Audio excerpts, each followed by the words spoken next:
firmados no Senhor. Se não lhe posso a face ver, eu mesmo assim não vou temer. Em cada prova suportar, vou sempre nele confiar. A minha fé e o meu amor estão firmados no Senhor, estão firmados no Senhor. O seu amor é muito leal, abriga-me no temporal. Ao me cercar minha tentação, é Cristo minha salvação. A minha fé e o meu amor estão firmados no Senhor, estão firmados no Senhor.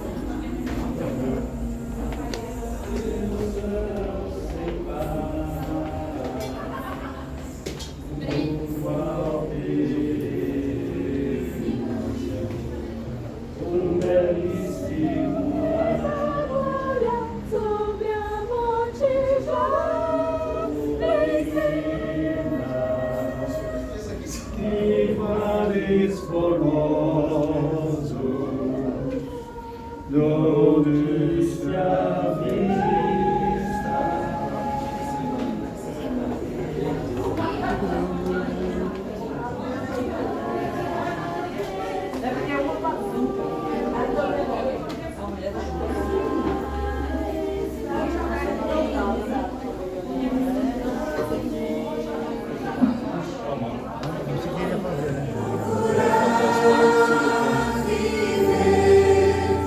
como meu Jesus me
sem ter a companhia de Jesus.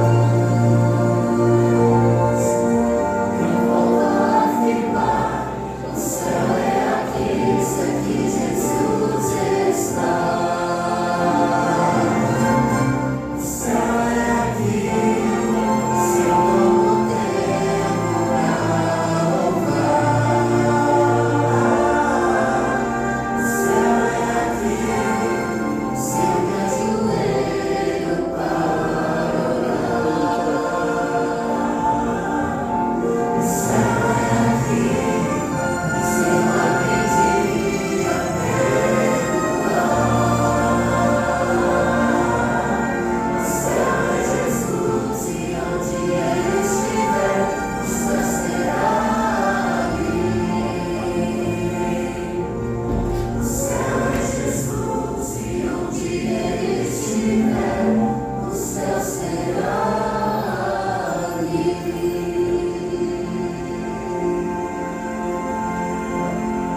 Pai que estás nos céus, obrigado, Senhor, por esse momento. Amém. Nós, como comunidade religiosa, como filhos de Deus, irmandade, nós temos buscado de diversas formas que possamos ter uma estrutura física que apoie o trabalho magnífico feito pelos irmãos de pregação do Evangelho aqui no Jardim Prudência. Amém. Senhor, por favor, nós entregamos em Tuas mãos. Nós, do lado humano, temos andado em todas as áreas e direções possíveis. Mas sabemos que este é um assunto divino e por isso nós somos igreja. Nesse instante, colocamos este assunto em Tuas mãos mais uma vez. Como igreja, suplicamos que o Senhor nos direcione e que a Tua direção seja simplesmente a melhor. Entendemos, Senhor, que temos obstáculos ainda pela frente, mas contigo acreditamos no impossível. Amém. Por favor, agora abençoe a senhora Meire, que ela possa se deixar ser influenciada pelo seu Santo Espírito e que tua vontade seja feita na vida dela. Senhor, também intercedemos por aqueles que receberão a oportunidade de contribuir com os bens que o Senhor lhes deu para que essa comunidade continue crescendo. Intercedo por eles nesse instante. Finalmente, Senhor, peço uma bênção especial sobre os nossos queridos irmãos aqui do Jardim Prudência. Que o Senhor os visite, que o Senhor os oriente e que seja feita a tua vontade na vida deles. Que a tua presença aqui neste lugar seja cada vez mais impactante. Que esta igreja possa fazer o seu papel de compartilhar o teu Evangelho e abreviar a sua volta nesta região geográfica. É isso que nós te pedimos, agradecemos. O contexto dessa história é o contexto do verão do ano 31 depois de Cristo, na festa dos tabernáculos. Os judeus tinham 7 festas religiosas durante o ano que marcavam os feriados e também o envolvimento religioso com o santuário. E o tabernáculo, a festa dos tabernáculos, acontecia no verão, depois da colheita, e eles tinham um hábito, mesmo vivendo em cidades já, principalmente em Jerusalém, onde todos os judeus se reuniam, eles montavam tendas ou no terraço ou no quintal das suas casas, e durante 7 dias é lá que eles faziam as refeições, alguns até dormiam dentro dessas tendas. Eles faziam isso para celebrar e para lembrar o período de 40 anos que eles tinham ficado no deserto vivendo em tendas. Mas não era um momento de sofrimento, era um momento de alegria. Todas as refeições eram grandes banquetes e o povo se alegrava. Eles vinham de todos os lugares para ficar em Jerusalém, por isso muitas vezes as tendas eram também lugar de dormir, de ficar, porque eles não moravam em Jerusalém. A cidade ficava lotada e Cristo se aproveita dessa oportunidade, exatamente no fim do seu ministério, já perto da sua morte, para ensinar. Ele ensina durante todos os 7 dias lá no santuário. Bom, capítulo 8, verso 2, mostra a segunda vez que Jesus vai ensinar. De madrugada, voltou novamente para o templo, ele já tinha estado lá, e todo o povo ia ter com ele, e assentado os ensinava. Muitas coisas são importantes nesse texto. A primeira delas é que Cristo não perde tempo. O de madrugada aqui não é de noite ou ali enquanto não tem sol. De madrugada aqui são os primeiros minutos do dia. Jesus corre para ensinar logo, para receber as pessoas e para ter mais tempo com eles de ensino. Aqui o foco principal dessa história é ensinar. E se nós aprendemos aos pés de Cristo, sairemos daqui mais perto da sua salvação do que chegamos. A postura de ensino é importante. E preste atenção na postura de Cristo em cada parte dessa história, porque isso vai nos ajudar a compreender tudo. Jesus estava assentado. É o jeito dos rabis de ensinar, assentados. A imagem aí da tela mostra o que a gente imagina que pode ter sido a cena. Jesus sentado com as pessoas ao redor e eles ensinando. Hoje, quando você entra numa sala de aula, você percebe quem é o professor pela postura dele. Você pode nunca ter conhecido o professor. Pode estar todo mundo sentado na carteira e de repente alguém levanta, que é o professor, e a postura dele faz você pensar, esse é o professor, porque tem um jeito de ensinar. Para ser um rabi tinha um jeito de ensinar, e Jesus tinha ido lá a ensinar. Bom, no capítulo 7, Jesus já tinha feito isso. Tinha ido ao tabernáculo e tinha ensinado. Mas no capítulo 7, o que acontece é que os fariseus já estavam irritados com Cristo e então foram até ele, principalmente capítulo 7, versos 16 a 18, e o questionaram: com que autoridade, quem você pensa que você é para ensinar? E Jesus responde a eles no verso 16 e 18, capítulo 7. É só voltar um pouquinho a página.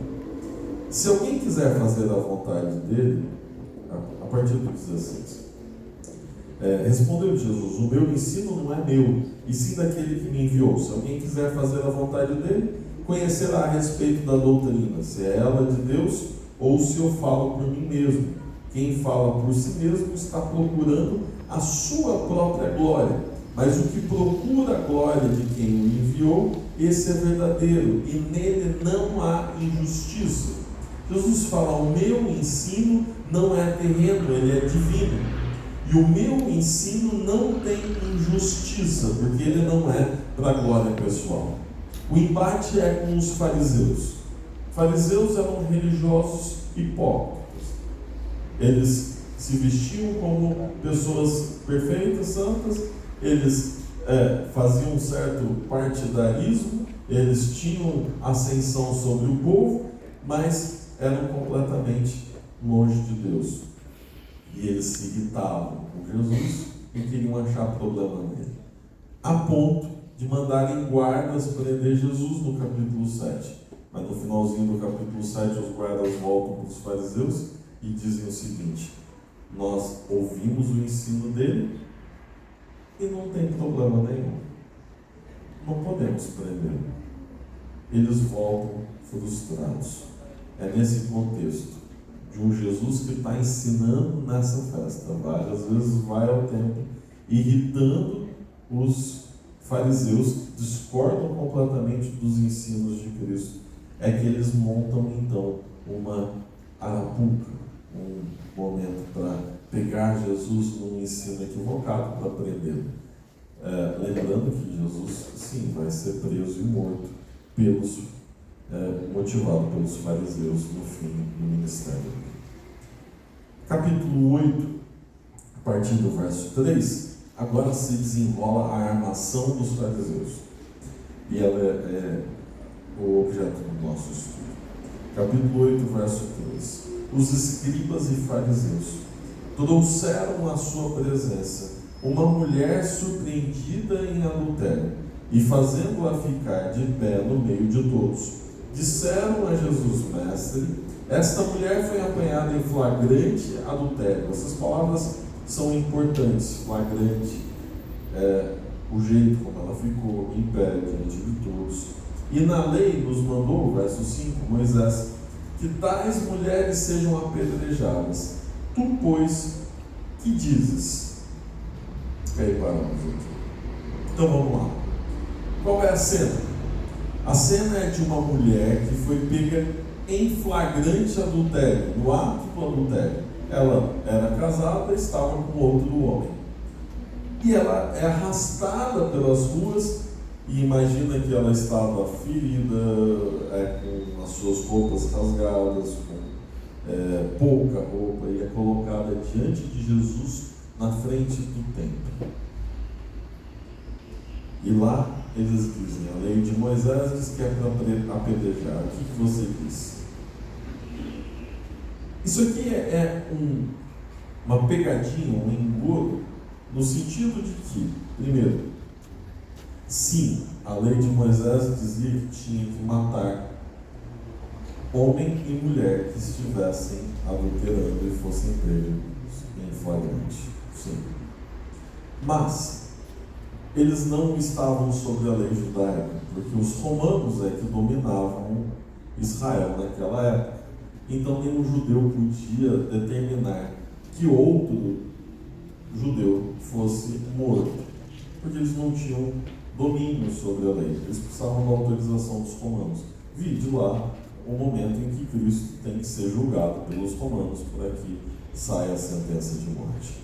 Então, se Jesus dissesse assim, sim, tem que apedrejar, ele estaria arrumando confusão com os romanos. Isso até seria bom lá para os fariseus. Segundo ponto, Jesus não ensinava a apedrejar ninguém.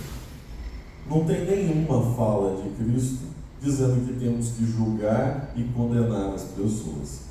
Pelo contrário, Cristo ensinava o perdão, a misericórdia e a compaixão. Glória a Deus. Se ele tivesse dito que a mulher realmente tinha que ser apedrejada, ele estaria contra os seus próprios ensinos. Outro aspecto nessa história. Se Jesus dissesse, ok, ela tem que ser perdoada, ele estaria contrariando a própria lei de Moisés. E Cristo disse que ele veio para fazer o que com a lei? Cumprir. Então ele estaria em contradição novamente. Parece o cenário perfeito para que Cristo não tenha saída. Lá estão os fariseus. Deixa eu lembrar uma coisa a mais. Os fariseus tinham tanta má intenção nesse ponto que eles trouxeram uma mulher. Mas dá para adulterar sozinho? Cadê o rapaz da história? Cadê o homem que estava lá? Pegou e foi antes. Só a mulher foi trazida. Com essa informação, me parece, os comentaristas dizem isso, não é impressão minha pessoal, de que houve sim um plano maligno de brincar com o pecado, em que um cidadão, um homem, seduz uma mulher casada, leva ela a adultério. Os fariseus estão na casa esperando para fazer um flagrante do pecado, para levar essa situação até Jesus. E de novo, ao invés dessa situação, ela não deveria acontecer no templo. Se alguém era pego em adultério, tinha que ser levado, era na justiça, não na igreja. E aí eles pegam o pecado que eles mesmos produziram e levam o pecado para dentro da igreja. Tem trazido a discussão do pecado para dentro da igreja. Igreja é lugar de salvação. Amém. Não é lugar de discutir pecado. Aqui é lugar de encontrar misericórdia e compaixão. Não é lugar de acusar. Não é lugar de apedrejar. Eles tinham tanto carinho pelo templo que, ao contrário, eles trazem, maculam o tempo, o pecado. Imagina que desde cedo tem pessoas aprendendo sobre o reino dos céus e de repente elas têm que ser expostas a uma pessoa seminua que estava em adultério. Qual o objetivo? Que crescimento isso trouxe para aquelas pessoas? Líderes religiosos, hipócritas. Bem, a história continua, porque agora Jesus está dentro de um impasse, mas ele vai responder no verso 6. Isto diziam ele, tentando para terem do que o acusar. Veja que não sou eu que estou interpretando o texto. Eu já preguei esse sermão hoje, e alguém me escreveu: pastor, você está querendo dizer o que? Eu disse: nada, estou lendo a Bíblia. Então, tentaram fazer isso para o acusar, mas Jesus, inclinando-se, escrevia na terra com o dedo. Como insistissem na pergunta, Jesus se levantou e lhes disse: aquele que dentre vós estiver sem pecado, seja o primeiro que lhe atire a pedra. E tornando a inclinar-se, continuou escrevendo no chão. Deixa eu falar um pouco sobre isso. Postura de Jesus. Quando ele foi ensinar, ele se sentou. Quando os fariseus chegaram, eles fizeram a mulher ficar de pé. Tem muita gente por aí que gosta de gritar, gosta de ranger os dentes. Dá quase para ver a espuma saindo pela boca de tanta raiva. Defendendo o que é santo, o que é puro. Acusando o Senhor ou quem vive nos ensinos de Cristo. Isso tem sido cada vez mais comum. Você não tem visto gente brava por aí? Toda hora tem alguém gritando, bravo, nervoso. Bom, a postura de Cristo não era essa. Ele estava sentado. Quando tentaram acusá-lo, ele se abaixou ainda mais para escrever no chão. Em nenhum momento ele enfrenta aqueles homens terríveis, malignos, adulterando a religião. Em nenhum momento ele precisa gritar com eles, argumentar com eles. Ele está no chão escrevendo. Muitos comentaristas vão dizer: Jesus escreveu isso, escreveu aquilo no chão. A verdade é que a Bíblia não diz o que Jesus escreveu ali. Ele só escreveu. Mas só a cena de Deus com o seu dedo escrevendo no chão já é extraordinária. Porque o argumento dos fariseus é: o Senhor não está seguindo a lei. Só que o dedo que escreveu a lei é o mesmo dedo que agora está escrevendo no chão. Ao fazer isso, Jesus está dizendo: eu sou o Deus da lei. Fui eu que criei esse povo. Quem são vocês? Qual é a sua autoridade para vir fazer escândalo no meu templo? Quem são vocês para me cobrar aquilo que eu mesmo escrevi? Quando ele começa a desenhar as letras no chão, ele começa a chocar aqueles homens que, para mim, começam a tremer diante da manifestação de divindade de Cristo. Eles não ficam contentes e insistem com Jesus. Então, o que você vai dizer? Você não está dizendo nada. Nos confronte. Então, Jesus diz o verso 7. E o verso 7 é mais do que para os fariseus, é para cada um de nós, é para mim. Ele diz o seguinte: aquele que dentre vós estiver sem pecado, seja o primeiro que lhe atire a pedra. Tem muitos papéis nessa cena, mas todos, menos Jesus, são pecadores. A mulher adúltera não era a única pecadora naquela cena. Cada um com uma pedra na mão era pecador igual.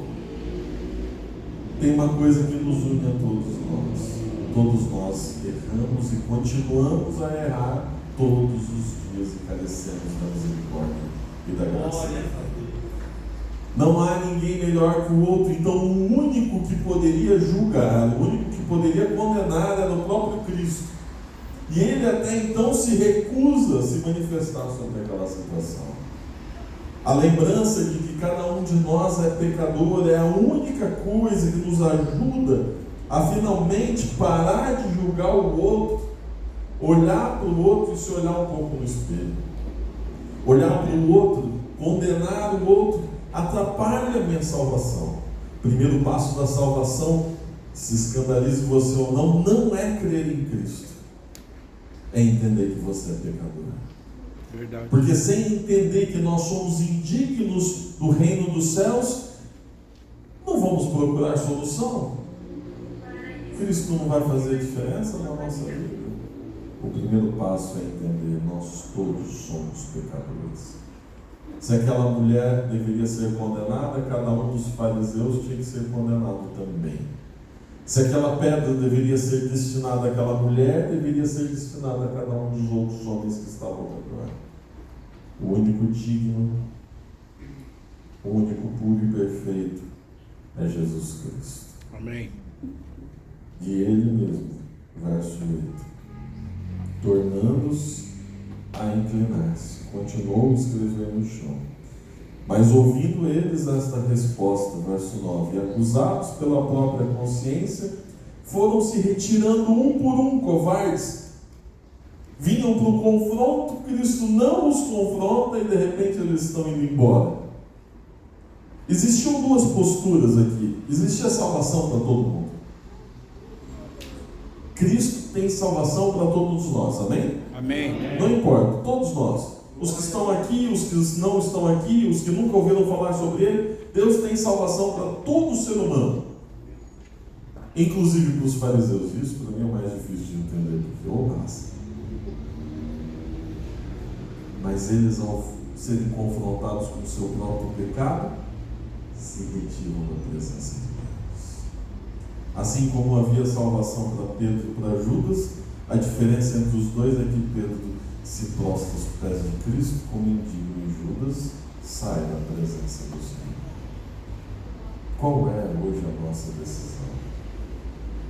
Eles se retiram e por isso perdem a sua oportunidade.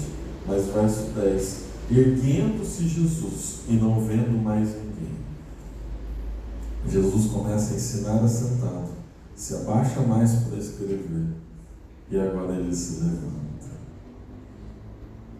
Cristo se levanta para salvar o pecador, não para ser confrontado por pessoas raivosas, gritando: eu sei o que é o certo. Não. Jesus mostra que o melhor argumento contra os acusadores é a humildade. Ele se levanta e olha nos olhos daquela mulher. Eu gostaria que você soubesse que Cristo está pronto para te salvar. Amém. Nessa cena, eu não quero ser um fariseu. Se eu for comparado a alguém, que seja com a mulher adulta. Por mais terrível que seja essa informação. Porque eu sou pecador. E eu gostaria que Cristo fosse o meu refúgio e minha fortaleza. Eu gostaria que o olhar dele estivesse agora olhando para dentro dos meus olhos. E que ele dissesse o que ele disse para ela. Erguendo-se Jesus e não vendo ninguém mais além da mulher, finalmente estava sozinho, pecador e salvador. Mulher, onde estão os teus acusadores? Ninguém te condenou. E respondeu ela: ninguém, Senhor. Fariseus diziam que conheciam a Bíblia, né? Fariseus diziam que eram religiosos, se vestiam como religiosos, falavam como religiosos, comiam como religiosos, mas não conseguiam reconhecer em Cristo o Senhor da vida deles. A mulher adúltera, suas roupas rasgadas, ferida, humilhada, jogada no chão, olha para Cristo e o chama de Senhor. Há mais reconhecimento nesta palavra desta mulher do que em todo o discurso daqueles homens. Ela diz: Senhor, ninguém. Então Jesus disse no verso 11: nem eu tampouco te condeno. Jesus não tem condenação para nós. Jesus tem salvação. Amém. Jesus tem perdão. Ele tem compaixão. Pastor, essa sua mensagem é meio água com açúcar. Não parece? Pastor, o perdão é muito fácil. Você está vendendo a salvação como uma coisa simples demais. E ela é difícil, ela tem que ser sofrida. Tudo bem, eu respeito você. Não, o perdão não é fácil demais. Porque este Cristo que perdoa esta mulher adulta, meses depois, poucos meses depois, estaria pagando o preço por este pecado na cruz. Ele custou muito. Não só desta mulher, mas de todos nós. Glória a Deus. O perdão é caríssimo. O perdão exigiu tudo de Cristo. O perdão também não é leviano. Ah, pastor, então você está dizendo que a gente pode fazer o que quiser. Irmãos, que argumento fútil é esse? Até parece que alguém acredita nisso. Cristo olha para aquela mulher e diz: vai, não peques mais. Ele diz: muda a sua vida. Deixa que eu te conduza. Se apoia nas minhas mãos e se levanta. Se recomponha. Ah, pastor, então significa que ela nunca mais pecou na sua vida? Logicamente que não. A diferença entre ela antes e depois desta cena é que antes ela se sustentava sozinha e caía. Depois dessa cena ela tem as mãos de Cristo para sustentar. E agora ela cresce, ela muda, ela se desenvolve como o Salvador. E cada vez que ela cair, assim como Pedro, quando andava sobre as águas, a analogia perfeita para a nossa situação atual, onde a gente anda com Cristo, mas vira e mexe a gente olha para o lado errado e afunda, mas a mão do Salvador está lá para dizer: filho, eu estou aqui para te resgatar. Amém. Este é um lugar diferente. Este é um lugar diferente porque aqui nós não estamos interessados em julgar a vida das pessoas, mas em compartilhar o perdão e a salvação. Ao receberem os símbolos, vocês estão recebendo o que há de mais importante, o que há de melhor, o que há de mais nobre na humanidade. É a salvação em Cristo, a renovação dos seus votos com o Senhor, a compaixão dele, o que ele fez por nós. Que isso possa mudar a sua vida hoje. Eu vou terminar com uma história. A história, posso já ter contado para você, mas eu acho que ela deixa o assunto mais leve. Dois irmãos recebem uma herança do seu pai, que no leito de morte diz assim: eu tenho uma grande propriedade, então para um irmão vai ficar de um lado do riacho e para o outro do outro lado do riacho.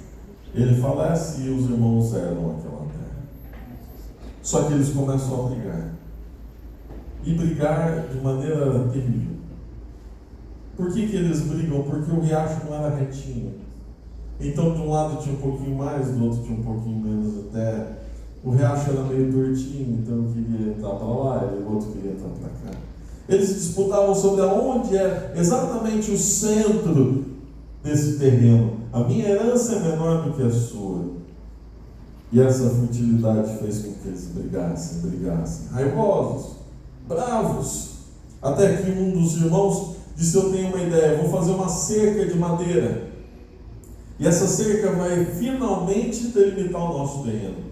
Só que quando ele começava a cerca, o irmão ia do outro lado de madrugada, arrancava as tábuas e a cerca nunca ficava pronta. Até que ele teve uma ideia melhor ainda. Ele contratou um marceneiro e disse assim: a estratégia é a seguinte: você vai comprar todas as madeiras, tudo que precisa para cerca. Vai comprar todos os parafusos, todos os pregos, vai deixar tudo prontinho, tudo amarrado, e numa noite a gente vai construir a cerca. Uma noite. Quando meu irmão acordar, a cerca vai estar lá, não tem o que fazer, pronto, terra é minha. Resolvido. Contratou um marceneiro, o marceneiro foi lá, comprou todas as tábuas, comprou todos os parafusos, todos os pregos, deixou tudo prontinho. E naquela noite, o irmão foi dormir pensando assim: quando eu acordar, eu quero ver a cara do meu irmão. Ele vai ficar realmente indignado. Finalmente eu vou resolver esse embate. Ele foi dormir, quando ele acordou, saiu da cama, feliz da vida, e correu para onde era o riacho para ver a obra daquele marceneiro. E quando ele foi lá, ele encontrou uma ponte. Ele simplesmente ficou transtornado. Sabe aquelas pessoas que eu disse que vira e mexe tem mensagem no meu celular? Eles estavam assim, raivoso, bravo, apontando o dedo, xingando, dizendo: marceneiro, você me roubou, marceneiro, você me enganou, marceneiro, você fez uma ponte, era para ser uma cerca, você é mau, você é terrível. Enquanto eles bravejavam, ameaçando, bater, pôr na justiça, processar o marceneiro, do outro lado da ponte, o seu irmão apareceu correndo, com os braços estendidos, gritando: irmão, eu também te perdoo. Essa ponte me disse tudo. Eu sei que isso é uma bobeira. Tanto faz a herança que nós recebemos desde que nós estivemos juntos, felizes. Eu te perdoo. E aquela raiva acabou e eles se abraçaram. Amém. Na nossa vida, nós podemos ser como os irmãos. Podemos disputar meio palmo de terra para ver quem está certo, como os fariseus faziam com Jesus. Ou podemos deixar que aquele que é muito habilidoso com a madeira construa pontes na nossa vida. Pontes de perdão, que acabam com qualquer obstáculo e nos levam para perto dele. O que você quer? Que tipo de relacionamento você quer? Que tipo de igreja nós queremos ser quando olhamos para 2024? Eu gostaria de orar com você. Feche seus olhos. Senhor Pai que estás nos céus, obrigado, Senhor, porque o Senhor é o nosso Salvador. Obrigado pelo teu perdão, obrigado pela tua misericórdia, obrigado por ser nosso refúgio e fortaleza. Que neste lugar sejamos pessoas que adoram a Ti, que entregam sua vida, seus conceitos, argumentos em tuas mãos. Amém. Senhor, faz deste lugar um lugar de acolhimento.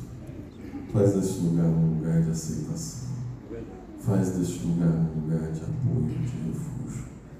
Por favor, Senhor, ao desfrutarmos dos teus signos, que possamos mais uma vez consagrar a nossa vida, nos entregar em tua mão, receber de Ti o teu perdão. Amém. E receber mais uma vez poder para mudar, para crescer. Amém. Volte logo, Senhor, este lugar é mau. Esta terra cheia de pecado é terrível. O pecado é feio, é sujo. Nós não queremos nos envolver com ele, Senhor. Por favor, Senhor, nos livra das garras do inimigo. Volte logo e nos leve para a eternidade. É isso que nós pedimos e agradecemos pelo amor de nome de Jesus. Amém. Amém. Nós vamos cantar uma música. Enquanto vocês cantam, a gente vai vir se preparar para a Santa Ceia.